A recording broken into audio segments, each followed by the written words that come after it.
क्या आपने कभी सोचा कि अगर आप अंतरिक्ष में पानी फेंके तो क्या होगा? क्या वह तैरने लगेगा, या जम जाएगा, या शायद उबलकर उड़ जाएगा?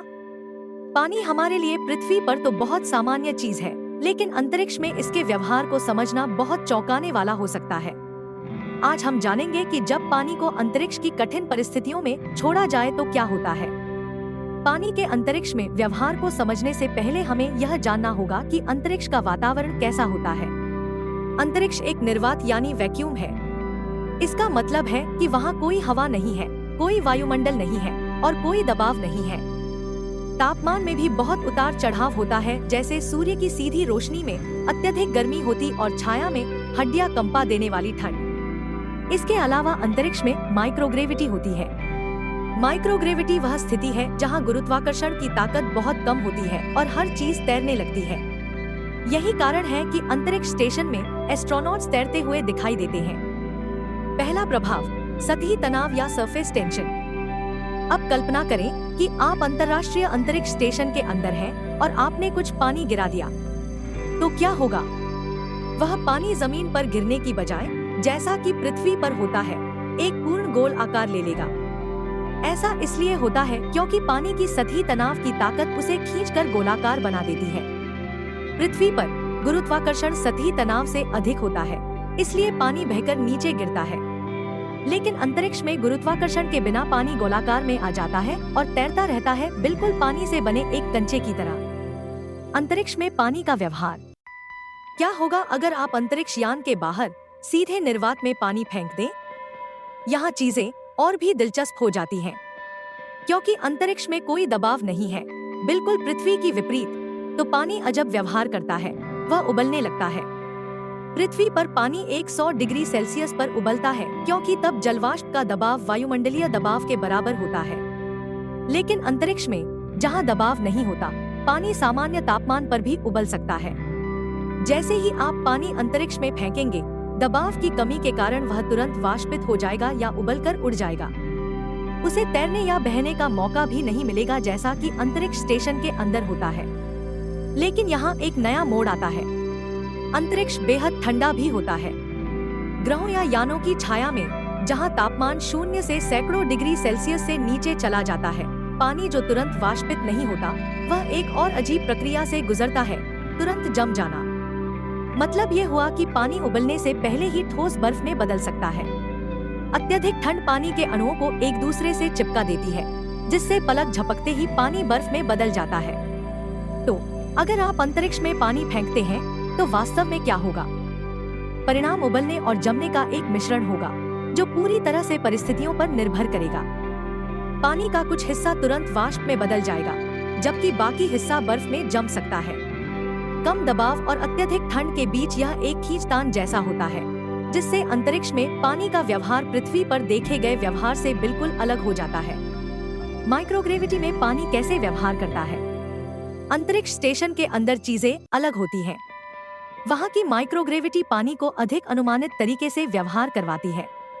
अंतरिक्ष यात्री अक्सर पानी के साथ मजेदार प्रयोग करते हैं, जिसमें वे तैरते हुए पानी की बूंदें बनाते हैं, उन्हें इधर उधर धकेलते हैं, विभाजित करते हैं और विशेष स्ट्रॉ का उपयोग करके पीते भी हैं। क्योंकि स्टेशन के अंदर वायुमंडलीय दबाव होता है, इसलिए पानी उबलकर गायब नहीं होता, बल्कि वो अपनी तरल अवस्था में रहता है और माइक्रोग्रेविटी के कारण तैरता रहता है, जिससे ऐसा प्रतीत होता है कि पानी एक जीवित, तैरते हुए जीव के रूप में व्यवहार कर रहा हो। इसके पीछे का विज्ञान, अणुओं का व्यवहार। अब सवाल है, अंतरिक्ष में पानी इस तरह क्यों व्यवहार करता है? इसका उत्तर पानी के अणुओं की प्रकृति में छिपा है। पानी एक ध्रुवीय यानी पोलर अणु है, जिसका एक छोर पॉजिटिव और दूसरा छोर नेगेटिव होता है। यह ध्रुवीयता पानी के अणुओं को एक दूसरे से चिपकने पर मजबूर करती है, और जब गुरुत्वाकर्षण नहीं होता, तो यह चिपकना प्रमुख ताकत बन जाती है, जिसे हम सतही तनाव या सरफेस टेंशन कहते हैं। जिस दबाव और गुरुत्वाकर्षण के हम आदी हैं, उसकी अनुपस्थिति में पानी के अणुओं का आपस में जुड़ने का स्वाभाविक गुण हावी हो जाता है, जिससे वह सुंदर तैरती हुई गोलाकार बूंदें बनाता है।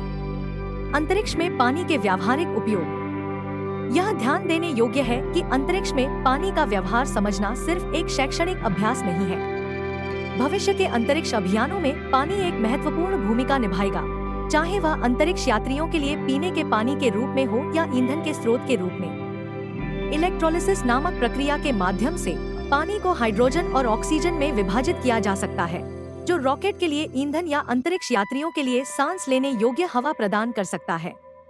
पानी न केवल अंतरिक्ष में जीवन को बनाए रखने के लिए आवश्यक है, बल्कि यह गहरे अंतरिक्ष अन्वेषण की कुंजी भी हो सकता है। अन्य तरल पदार्थों का क्या?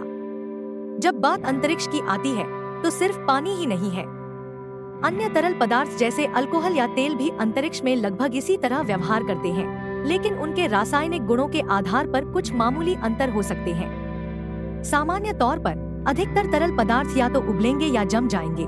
यह इस पर निर्भर करता है कि वे किन परिस्थितियों का सामना कर रहे हैं। अंतरिक्ष में पानी की खोज, इसका महत्व क्या है? जैसे जैसे हम अपने सौरमंडल के अन्य ग्रहों और चंद्रमाओं की खोज करते हैं, वैज्ञानिकों द्वारा पूछा जाने वाला सबसे महत्वपूर्ण प्रश्न होता है, क्या वहाँ पानी है? क्योंकि जहाँ पानी होता है वहाँ जीवन की संभावना होती है। यही कारण है कि मंगल, यूरोपा और अन्य खगोलीय पिंडों पर किए जा रहे अभियानों का मुख्य ध्यान सतह के नीचे तरल पानी या बर्फ के संकेतों की खोज पर केंद्रित होता है। इन ग्रहों या चंद्रमाओं पर पानी मिलने से जीवन की खोज की संभावना बढ़ सकती है, भले ही वह सूक्ष्मजीवों के रूप में ही क्यों न हो। यही कारण है कि नासा का मंगल पर परसेवरेंस रोवर मिशन या आगामी यूरोपा क्लिपर मिशन इन क्षेत्रों का अन्वेषण करने और पानी के संकेत खोजने के लिए डिजाइन किए गए हैं। अगर हम यह पुष्टि कर सकते हैं कि वहाँ पानी है या पहले तरल रूप में पानी मौजूद था, तो यह दर्शा सकता है कि जीवन कभी उन परग्रही वातावरणों में पनपा था या अभी भी हो सकता है। लेकिन पानी का महत्व केवल जीवन की खोज तक सीमित नहीं है। यह भविष्य के अंतरिक्ष अन्वेषण और यहाँ तक कि इंटरस्टेलर यात्रा में भी महत्वपूर्ण भूमिका निभाता है। एस्ट्रोनॉट्स के लिए पानी जीवन के लिए आवश्यक है। यह पीने, भोजन उगाने और ऑक्सीजन प्रदान करने के लिए आवश्यक है। इसके साथ ही इलेक्ट्रोलिसिस के माध्यम से पानी को हाइड्रोजन और ऑक्सीजन में तोड़ा जा सकता है। हाइड्रोजन को रॉकेट ईंधन के रूप में उपयोग किया जा सकता है और ऑक्सीजन का उपयोग स्वाभाविक रूप से अंतरिक्ष यात्रियों की सांस लेने के लिए होता है। इसका मतलब यह है कि भविष्य के अंतरिक्ष अभियानों में हम पानी का एक स्थायी संसाधन के रूप में उपयोग कर सकते हैं, इसे ईंधन और हवा में बदलकर। कल्पना कीजिए एक ऐसा भविष्य जहां अंतरिक्ष यान क्षुद्र ग्रहों, चंद्रमाओं या दूरस्थ ग्रहों से पानी ढूंढकर और संसाधित कर ईंधन भर सके। इससे पृथ्वी से भारी ईंधन ले जाने की आवश्यकता काफी हद तक कम हो जाएगी, जिससे इंटरस्टेलर यात्रा अधिक संभव हो जाएगी। तब पानी न केवल जीवन बनाए रखने के लिए एक संसाधन बनेगा, बल्कि हमें नए संसारों तक पहुंचाने की कुंजी भी बन जाएगा। अगर मानवता को कभी अन्य ग्रहों पर बसना है, तो पानी उस योजना का एक बुनियादी हिस्सा होगा। यह हमारी जीवन रेखा होगी और भविष्य के अंतरिक्ष अन्वेषण की नींव बनेगा। देखने के लिए धन्यवाद। और विज्ञान और अंतरिक्ष अन्वेषण से जुड़ी और भी रोमांचक जानकारी के लिए लाइक और सब्सक्राइब करना न भूलें।